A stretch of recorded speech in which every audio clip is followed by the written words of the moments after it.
Irwariro rya Bwindi Community Hospital omuri Kanungu ni rimwe aha marwariro agatandikireho encourage kurabira omu bibiina bya bataka twetambire okurugyirira ahari ahakukura encourage ey'abataka twetambire ningashi equality omu rungyereza aha irwariro rya Bwindi ryatunga Brian ekikatandika omu mwaka gw'2010 okubaasa abantu okubaasa kutungaho okuragurirwa batahendekire na sente. Kuba insurance yiteje gatandika 2010 kandi yagire kutandikira tukashanga abantu bingi bakabija kwenda obuherezo mu irwariro tanko obuhereza bwe sente nyingi ngeno beza ko bwabiro bwe sente nyingi obumba abantu zibarema abakazi batanga kufa bari kugombyaro abana base emyaka 5 bari kugombyaro batinda kwijo mu irwariro.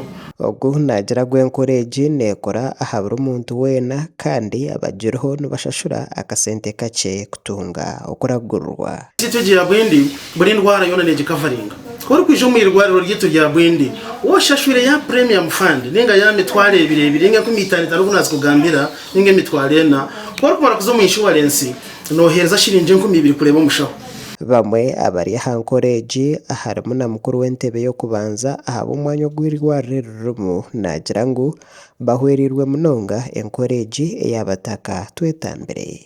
Mbwenu kuga equality etandika muri Buhoma tukatandika nayo bataka yetu niyo bataka zo kubanza zatandikire na equality muri Buhoma konka kandi kuruga twatandika equality Buhoma mbwenu tukeshanga twagirwamwo kuyambwa kwinji habwo kuba omuntu kuzozaga mu irwariro orwiri hazo tari mu equality oyeshanje sente ziri nyingi munonga konka kutatandikire kushashura equality washashura sente zi washashura wija hirwariro hanuya oyeshanga wayambibwamo. Bamwe ahabashaho abakora hirwariri nabo bagira ngo eyambere munonga abarwire kutunga obujanjabi obushikire akasente kake kandi omubwire omuntu koli kujaya kugira ngo ajye mu equality aho akimwambira okugira ngo ekimwamugambira kaje wanaenda kucheberesha gama wanaenda kumumaza haodi obwire buri kwingana butiya chimunyambaho okugira ngo ajye mu equality.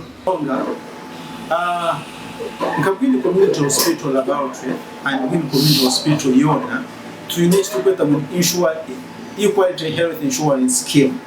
Equality health insurance scheme nekora buli kimwe cyona narabere orukura irwareri Dr. Charlotte Aguti Ongom nagira ngo encourage ecendereze ahandu arahezera kuteganisa abantu mu cyangeki ahabo kushanga ngo abantu tubakitina kuja kutunga obujanjabi kandi nabashaho nababariho kubahwera. Members to surely subscribe to the equality.